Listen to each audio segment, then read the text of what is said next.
নমস্কাৰ বন্ধুসকল, আজি আমি পুনৰ এটা নতুন ভিডিঅ' লৈ আপোনালোকৰ ওচৰলৈ আহিছোঁ।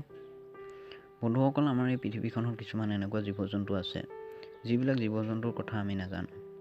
আজি আমি এনেকুৱা কিছুমান জীৱ জন্তুৰ কথা ক'ম যিবিলাকৰ কথা শুনিলে আপুনি আচৰিত হৈ যাব।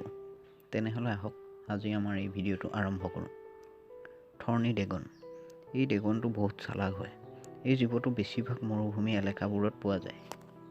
এই ড্ৰেগনটোৱে তৎক্ষণাতে মৰুভূমিৰ বালি লুকাই যাব পাৰে। এই ড্ৰেগনটোৰ শৰীৰৰ দুটা মূৰ থাকে। এটা মূৰ এই ড্ৰেগনটোৱে চিকাৰ ধৰাৰ সময়ত ব্যৱহাৰ কৰে।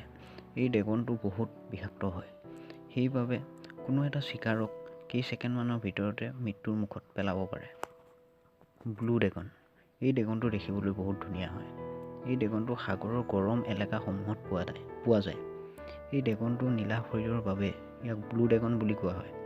এই ড্ৰেগনটো আকাৰত মানুহৰ হাতখনৰ সমান হয়। মেণ্টিছ শ্ৰিম্প। এই জীৱটো দেখিবলৈ বহুত ধুনীয়া হয়।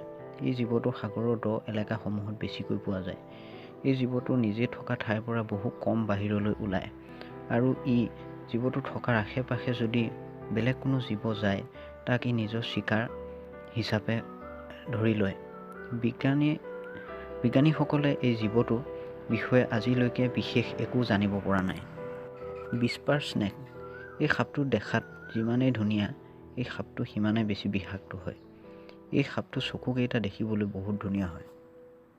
কোডেল মন্থ। এই জীৱটো 2009 চনত ভেনিজুৱেলাত দেখা পোৱা গৈছিল। এই জীৱটো দেখিবলৈ মৌ-মাখিৰ দৰে লাগে।